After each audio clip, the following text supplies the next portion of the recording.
Golly, that's good. I haven't found my first Blanton's. Wow.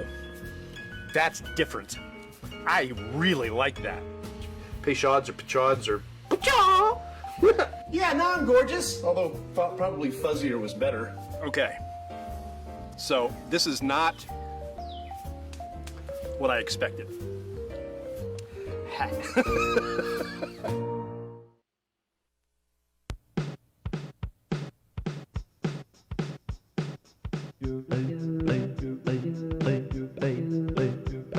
Green beer, I bring some here. I just like sitting down, order up another round of beer.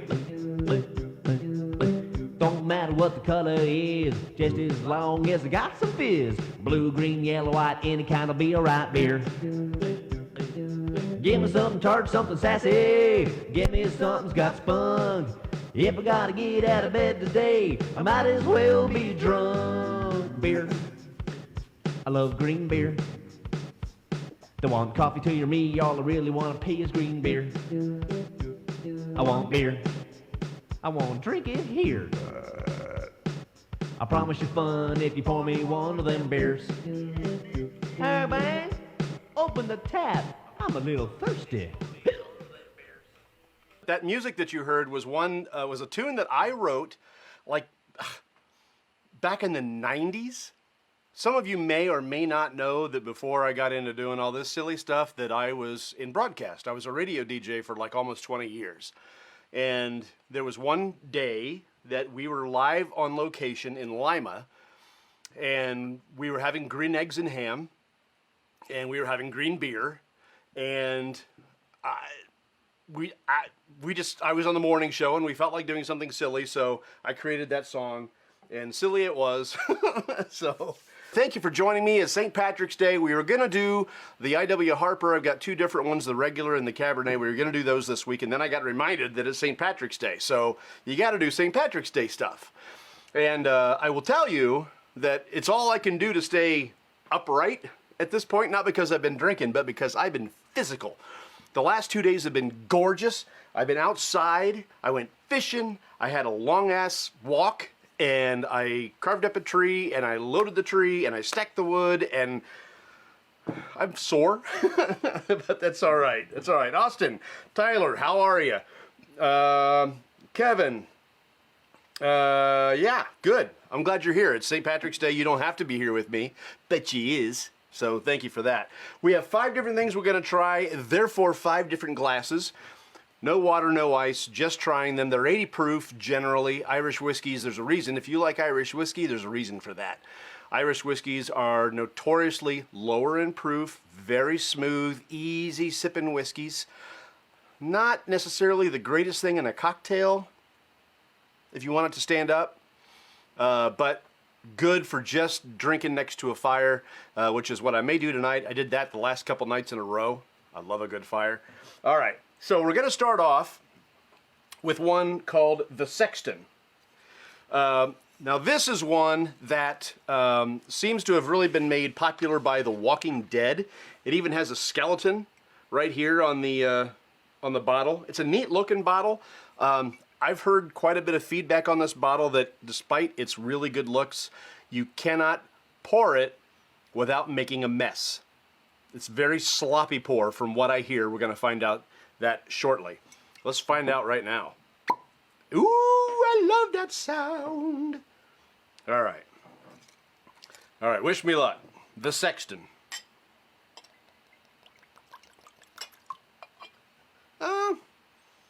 I did all right. I think you just got to know it's there. All right, so the Sexton, again, really well known because of The Walking Dead. It's a single malt, which means it's the product of a single distillery, and it's made in traditional copper pot stills using 100% unpeated Irish malted barley. No corn, no wheat, no rye. 100% barley. Let's see, malted barley, by the way. Malted barley, so barley, unmalted barley is barley that hasn't opened up. Malted barley is barley that's opened up and started to sprout. Okay. Okay.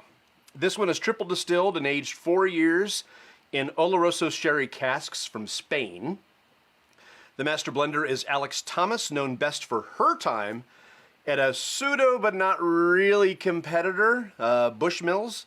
Rumor is that this comes from the same juice that they make at Bushmills. Let's see. So, here we go. I got 5 of them, so we're getting right into it. Plus, I wasted time finding a microphone cord. Yeah. I hope you like the song, though. Green Beer. That was fun.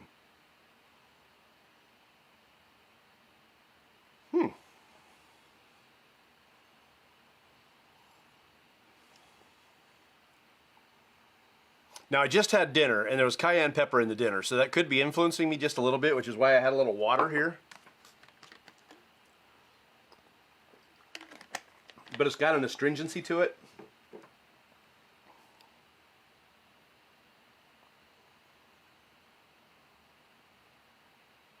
Heavy citrus notes.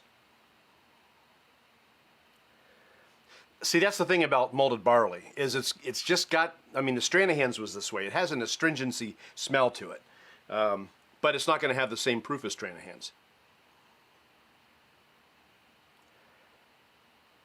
When I really dig in, I'm getting some vanilla. Definitely very sweet in an astringent kind of way. I'm having trouble placing it, so I'm going to read the notes that I got on this one. Honey.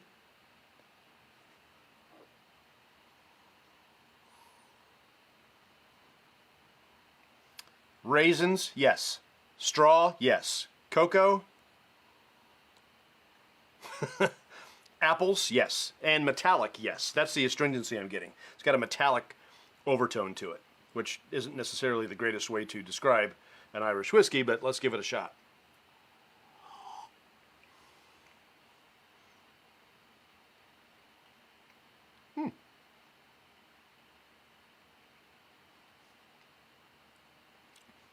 Actually quite good.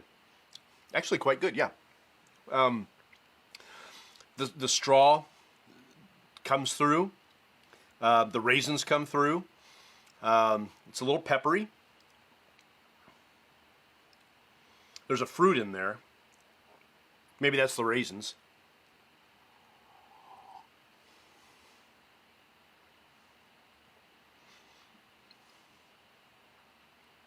It's got a nice flavor to it. Some of that sherry's coming through. A little bit of the wood of the cask. This is aged in those sherry casks. I couldn't find any evidence that was otherwise aged. I think it's 4 years, and I think the entire 4 years is in the Oloroso sherry casks from Spain. That's actually really tasty. I don't care for the nose, but the palate and the finish on this are very nice. I could definitely drink this in front of a campfire tonight.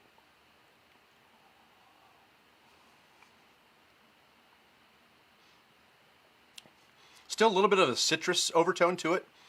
I'm going to say oranges. Very slight. Nice taste, though. Very delightful. If you're going to pick one up, I can tell you that the Sexton is good to pick up. Share this one with your friends. I think they'll like it. Moving on. The next one we have is McConnell's Irish whiskey. Now, this is one that the history goes back on McConnell's a really long way. And it has some unfortunate history, actually. While this may seem like a newer product on the shelves in the USA, it's said to be the oldest Irish whiskey brand, despite going under in 1958. It's a rebuilt, iconic brand, and is now being brought back to life with sourced ingredients for now. They are in the middle of building a distillery, and I have to believe that they're getting really close to finishing it. 2020 was the last year that the Belfast product first came back to America since Prohibition. Prohibition killed 90% of the Irish whiskey market because so much of their whiskey market was the USA. This was one of them. I've used this glass. We're going to move that one out and use a new one.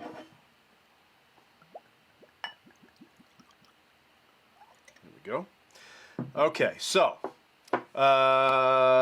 this was an Irish whiskey that was promoted as medicinal for just a while.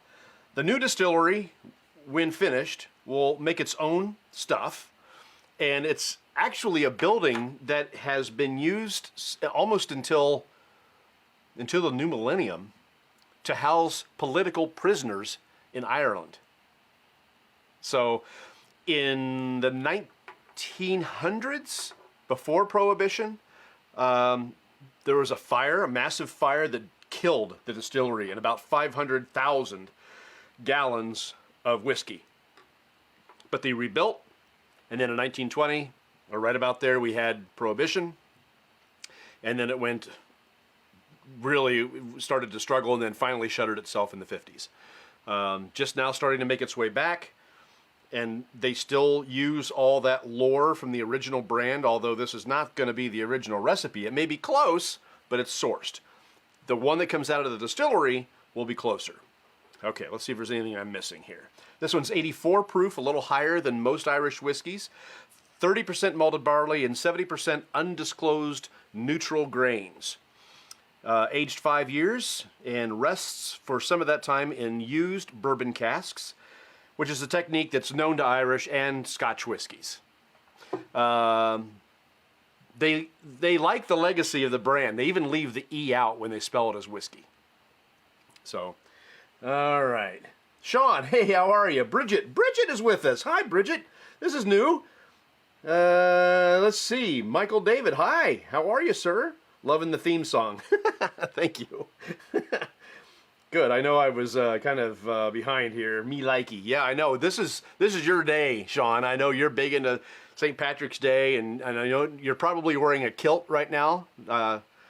That's what you seem to do. So I'm giving you some Irish whiskeys that you can enjoy. The liquor store's open for another hour and 15 minutes, so go get some. This is the McConnell's. Here we go. Okay, so this is much nicer on the nose. Still that toasted cereal overtone to it. I have to kind of stick my nose down in this because it's only 80 proof and these aren't Glencairn glasses. These are not proper tasting glasses, but I had 5 of them, so I wanted to use them up. There's a little bit of a lemon tilt to this one. This one I'm getting some honey off of. A little mint even on the nose. Very slight, but it's there. It's nice.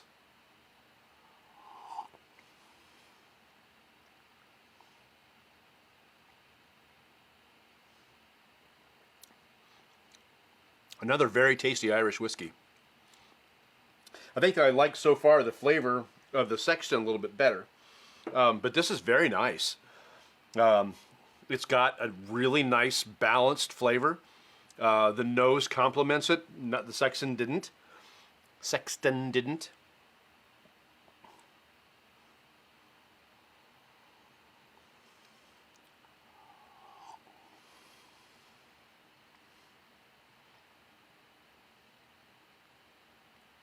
You can definitely tell this is lighter in the barley.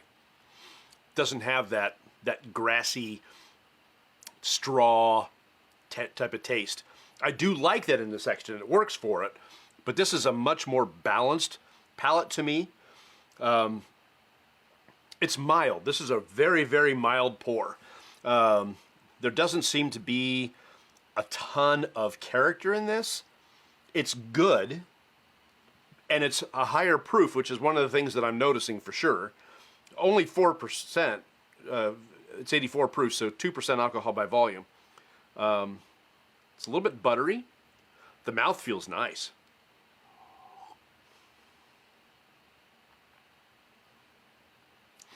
A little thinner than the Sexton, surprisingly. But it's good. I can see sharing this with friends too. I don't know if this is right for a fire. There doesn't seem to be any oakiness to it. And that could be because the bourbon barrels that it's been resting in have been rested in at least twice, maybe more.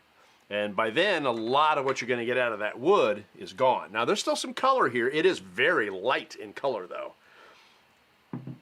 The legs are nice. It's got a really nice finish to it. It's not very long, whereas the Sexton had the longer legs.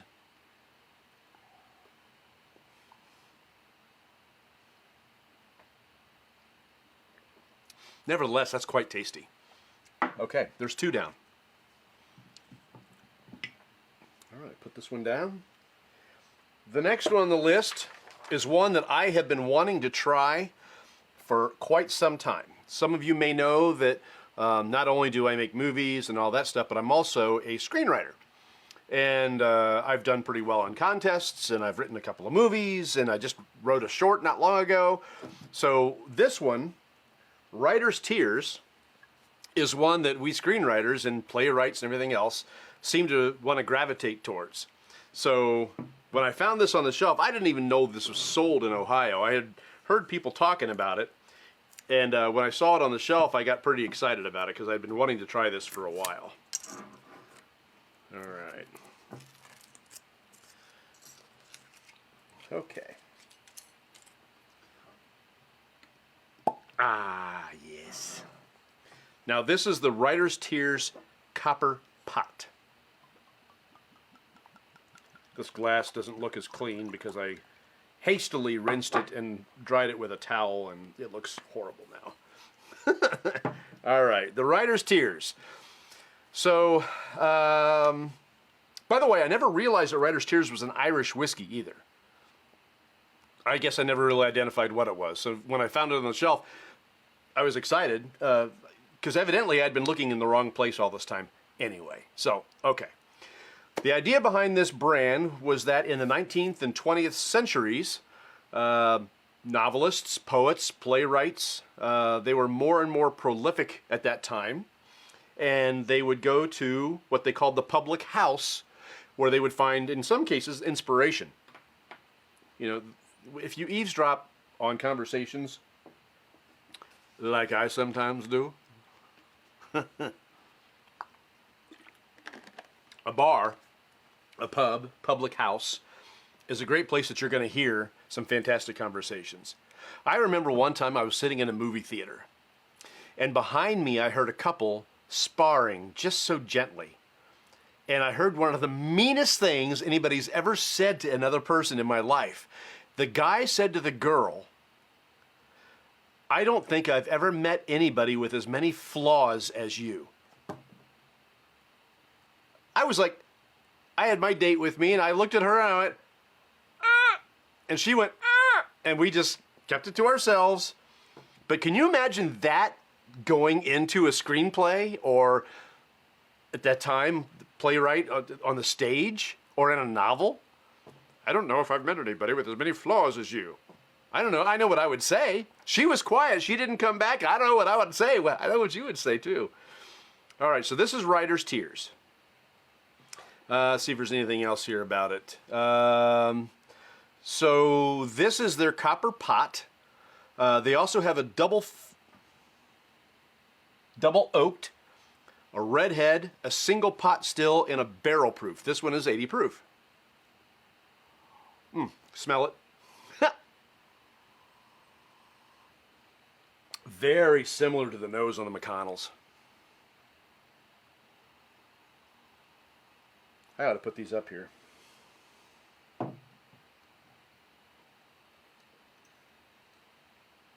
I don't want it to go off the edge of the table. That would be unfortunate. Although these bottles seem to be pretty rugged. We'll have to split some of that. Hey, you come down, you get a sample for me, I got a sample for you, Michael. I think you'll like it.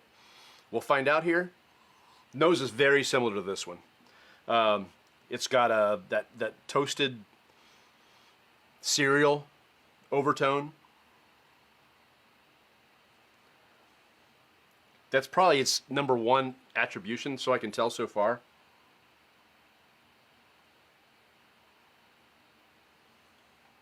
Maybe some toffee. All right.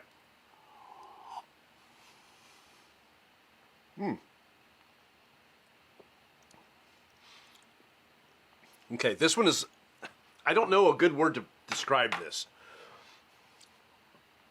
Where this one has some notes, this one has more of a note. It's not complex. It's kind of a one-trick pony. The nose is very similar to what's on the palate. The toasted grains, the cereals. Did I get a mash bill on this one? Nope. I couldn't find one on this one. Yeah.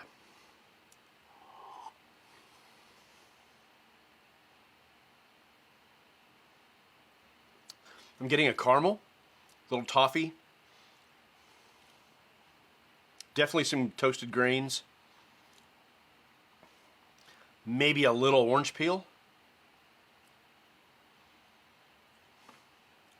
The finish has more going on than the palate on this one.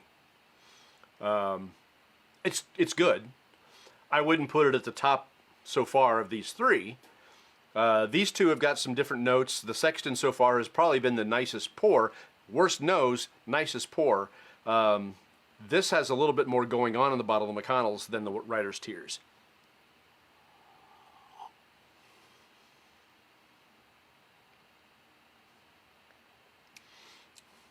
It's tasty.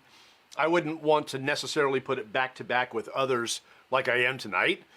I just think that it probably needs to have its own stage. I see what I did there? See, right in.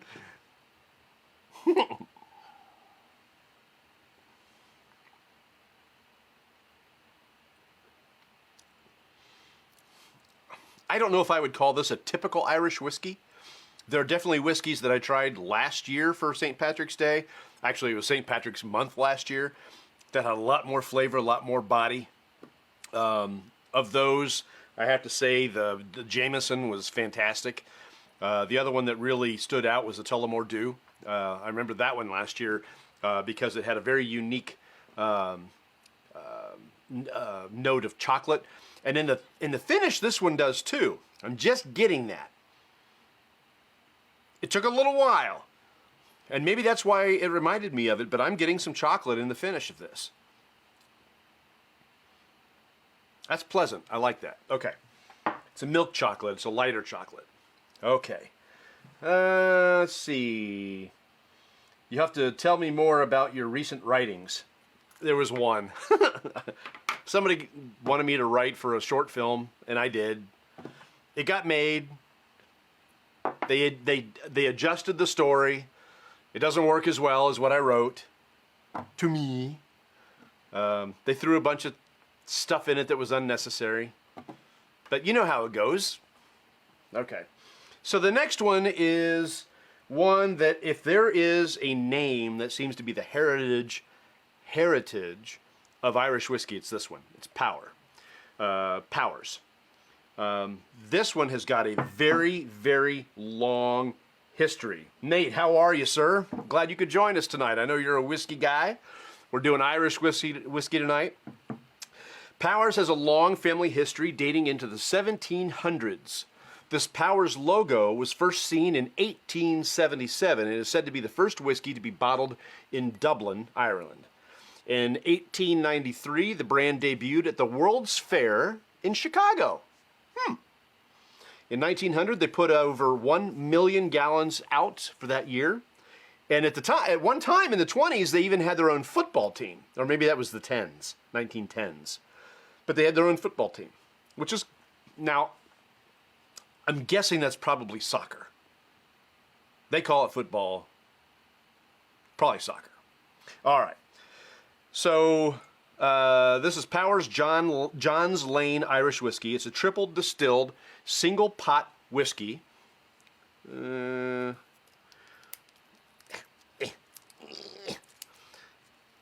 it's, golly, it's another barley, 100% barley, although this one is malted and unmalted. And I don't know the percentage of malted versus unmalted Off to volleyball. We'll watch the rest later. Thank you, Kevin. I appreciate you coming along. Happy St. Patrick's Day. Don't forget to wear green. You'll get pinched if you don't. Even if your uniform doesn't call for it, I don't know. Wear something green. Just saying. And I know this isn't traditional Irish wear, but you got to take a holiday like this and make it your own, you know? Okay. Okay, so this is malted and unmalted barley. This one is the most recognized. It's gold label, but there are also three. There's another one called Three Swallow and John's Lane available. This one is a traditional pot still Irish whiskey. Now this one, when I say traditional pot still, I mean it. We got caught on this one a while ago. The Boone County pot still. It says right on the bottle, sour mash. I didn't think it was. I thought it was a traditional pot still where they remove the front and they remove the back. This one is said to be the most stringent, that removing more of the front and more of the back of that mash process. So what you get out of this bottle is the middle, just the middle, no fringe, that's it. Okay, so if you know anything about sour mash, they take that mash and they use it again as a starter on the next batch. This is not like that. This is traditional. So let's give it a pour. It's said to be more stringent on this than any other Irish whiskey. Let's see. More top and tail is what they call it. No sour mashing. It's aged in second and third generation American bourbon barrels, and then blended with grain whiskey. If you're looking for authenticity, it's said that this one is it. They all say something to that effect, but this one may be more of the truest of them all. Boy, that just beautiful clarity. That's probably the clearest of all the Irish whiskeys we've had. That's gorgeous. Beautiful honey color. It's the #1 selling brand in Ireland and made in the same distillery as Jameson, which won my taste test last year. 80 proof, not expensive. None of these are very expensive. Let's give it a shot.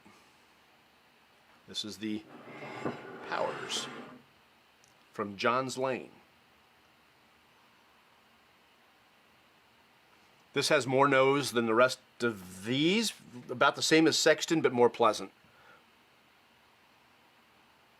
Some cereals, definitely more nose. I might sneeze. It's a little peppery.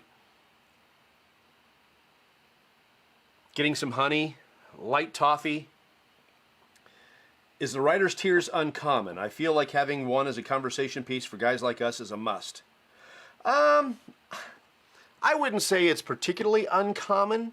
I've seen a bunch of my fellow writers post about it, that they've been drinking it, which seems to be a great choice if you're writing, because it's only 80 proof. It's not going to knock you on your butt, and you're not going to be starting to write gibberish, as you go through the page. But I don't know if it's necessarily uncommon. I think it would be nice to have on the shelf. I don't know that you'll open it.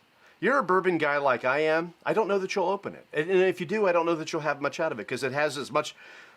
It has nothing in common with bourbon, really, at all, other than the fact it's alcohol. Bourbon has got corn and sometimes rye or sometimes wheat, and then malted barley, which it does have in common.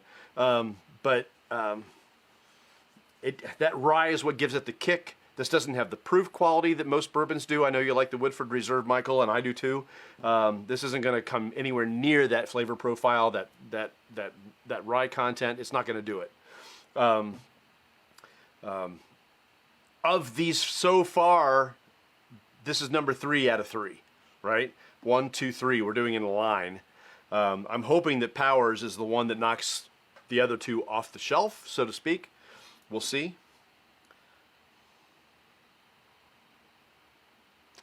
Little, that toffee has a little bit of a chocolate note on the nose.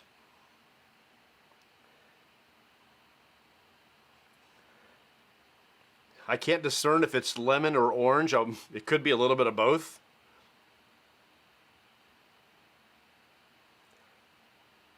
Honey, vanilla, caramel, some of those normal notes. This is Legacy. Let's try it.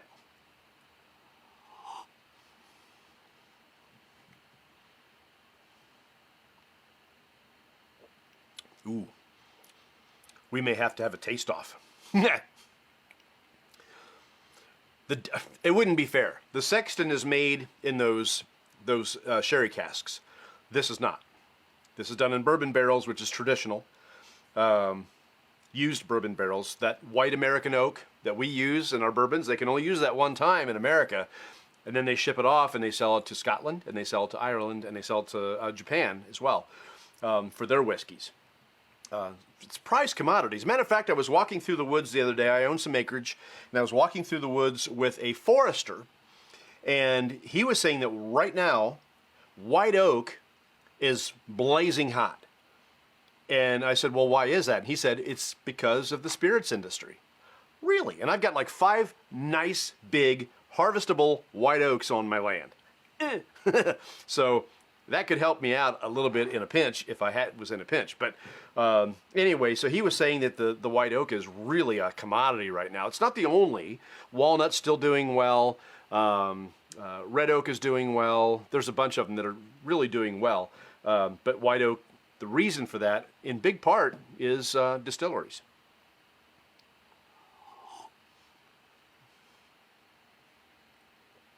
This is a really nice citrus and honey overtone. Yes, you're getting the toasted cereals, but there's some other nice things in here. The vanilla and the caramel. There's no cinnamon or anything spicy. This is just a nice Irish whiskey.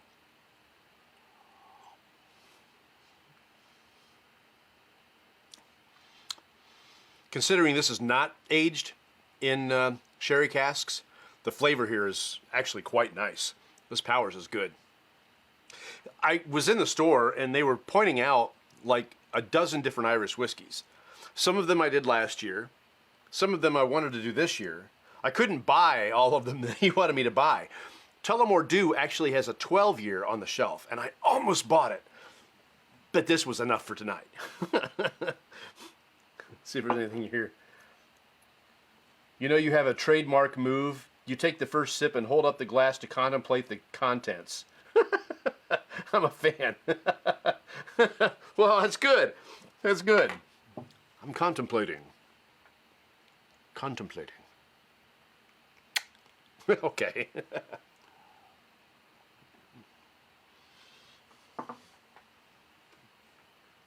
All these are so smooth. They're just easy drinkers. 80 to 84 proof.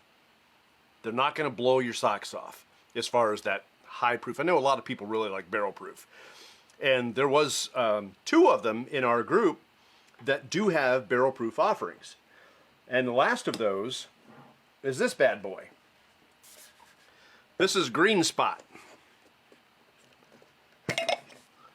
This is one of many spots that this company creates.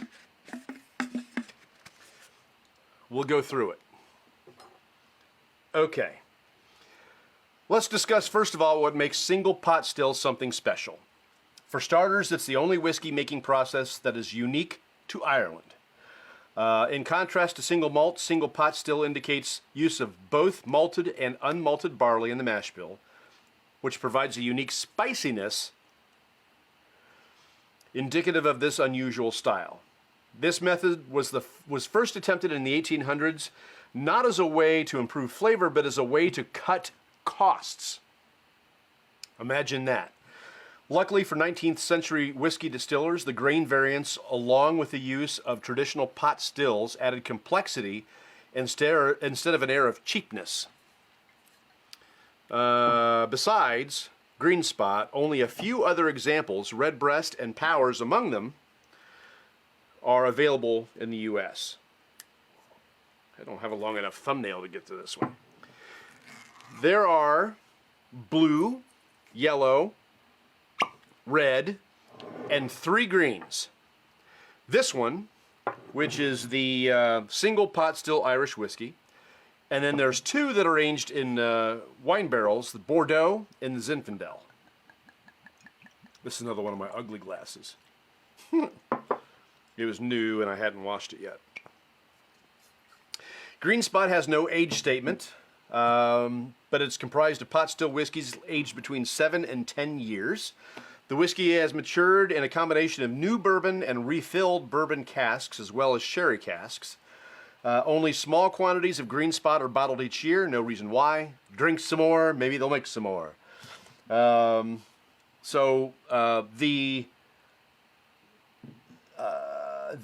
yellow spot is a 12-year version of this. The red spot is a 15-year. And the blue spot is a 7-year, but it's cask strength. So those are what you get when you have the different colors. Essentially, they're the same whiskey. They just do different things with them. They age them in different barrels. They have different proofs. It's aged different lengths, things like that. I feel Irish beer is similar smooth. I don't know that I've had Irish beer. I already poured it. All right, here we go. I'll set this over here just a little bit. Green spot. All right. Ooh. This one has the nicest nose of them all. Toto and Dorothy. I love you most of all. Ooh. That's nice.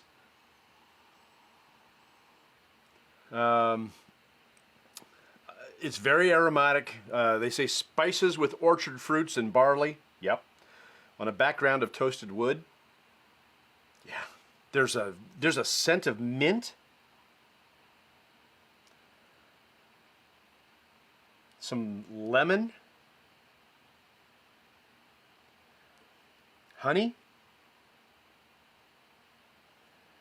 This has got the nicest nose of all 5. All right. Not particularly buttery. It's not hanging onto the glass like some of the other ones did.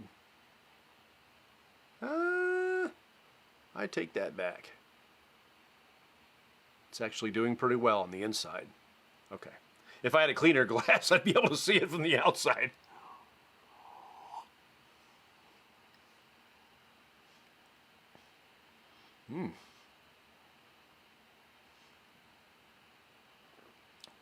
Oh, that's nice. Wow. That's nice. Whew. In a taste-off, this would be a tough one. There's definitely a citrus on the tongue. Definitely a really nice honey note.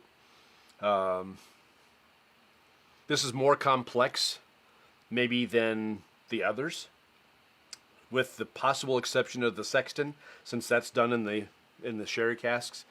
Wow.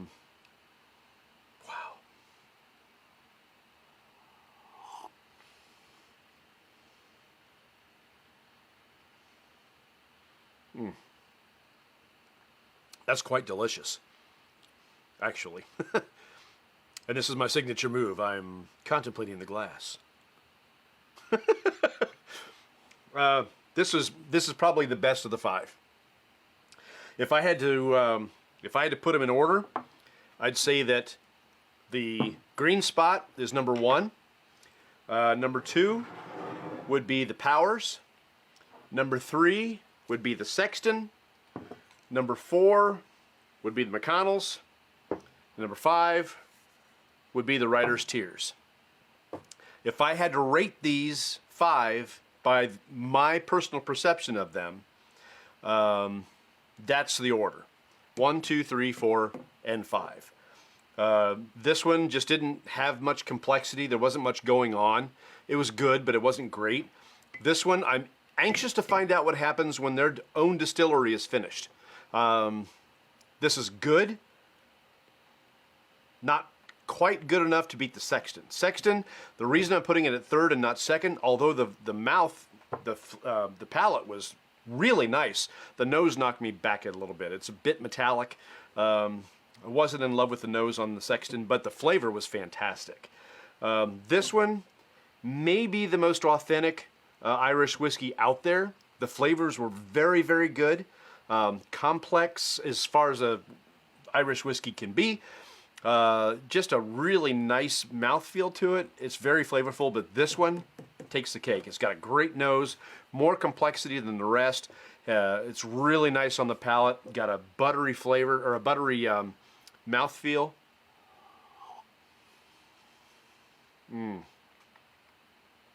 Just smooth. None of these have a burn. None of these have a bloom. Although the McConnells, being a little higher proof, did make itself known as far as a little bit of a whiskey bloom on the center of the tongue and moving out, that burn. It was the only one that did that, but it's the only one that's the higher proof. The rest of these are 80 proof. But for flavor, I will tell you that the Green Spot is the one that I think is going to really turn you around. These two are fantastic as well. This one is good. You should try them all.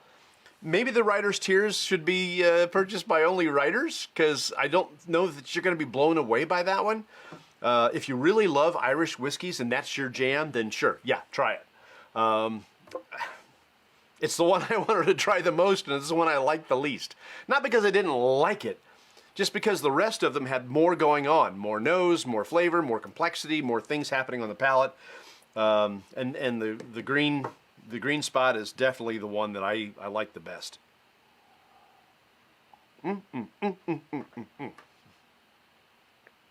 little buttery. It's beautiful, beautiful flavor. Okay, so that is St. Patrick's Day. That's our pour for tonight. Thank you for coming along for the ride. This has been always fun. Next week we will get back to that I.W. Harper. We're going to try both the original I.W. Harper, which I had for a while and have not tried. What's the matter with me? And the other one is the new Cabernet Cask. So we'll be trying those next week, right here at 7:30 Thursday night on Beautiful Bourbon. At the meantime, it's St. Patrick's Day, so get out of the house. If nothing else, go sit on the porch and drink something nice, because it's beautiful outside. I might go start a fire. We have a little fire pit back there. I did one last night. I might do one again tonight, because it's just so nice outside. And I'm going to take one of these with me. I don't know which one, because these three particularly are very tasty. I don't know. I might take the McConnells. Maybe I'll give that another chance. Writer's Tears, I'm going to let that sit on the shelf, because I'm a writer and it'll look good. All right, gang. Make sure I'm not missing any notes here. What does the Green Spot run? They're all really reasonable in price. I don't remember. You can check OHLQ for the prices on these. They're all in the $30 to $40 range. One of them might be $50. This might be the $50 one because it came in a nice tube. But they're all very reasonably priced. So it's not going to break your bank to get any of them. Irish whiskeys are notoriously affordable, which is nice. There are a lot of other 80 proof whiskeys out there, like Basil Hayden, that is so overpriced it's insane. It's not good. Basil Hayden is not a great pour. If you like it, good for you. But I like to taste whiskeys in my mouth, not in my throat. And Basil Hayden is a very expensive 80 proof whiskey. Whether the regular or the what's the one? They've got a cask, a rum cask, and then they've got another one that's toasted. None of them are really worth the money they want for that. It's just not that great of a pour to me. You may like it, that's fine. I think I would rather have one of these over a Basil Hayden any day, because these I taste on the palate where it belongs. Just a little soapbox. Okay. So check out OHLQ for that. Thanks for the content. See you next week. Same time, same channel. Absolutely. Do appreciate it. Thank you for joining us. And to some of our new watchers, Bridget, in particular, thank you for coming along. I hope you enjoyed the show. I hope you come back. Let us know what you want us to try. I've got a lot that I haven't tried, but I've got a lot that I have tried. I think this is like number 85. Something like that. I have to go back and look. I have to check my little inventory. In the meantime, we will see you next week. You can find us on Facebook right here where you are, Beautiful Bourbon. You can also find us on Instagram at Beautiful Bourbon. We have a website, which is a blog, www.beautifulbourbon.com. And we're slowly but surely getting these migrated over to YouTube and sometime to Rumble as well, because why not? they're going to trade publicly here soon. They're going to blow up, and we want to be there when they do. So, all right. Thanks again for watching. We will see you next week with I.W. Harper. Spread the news, share the wealth, and have a good drink tonight. Happy St. Patrick's Day.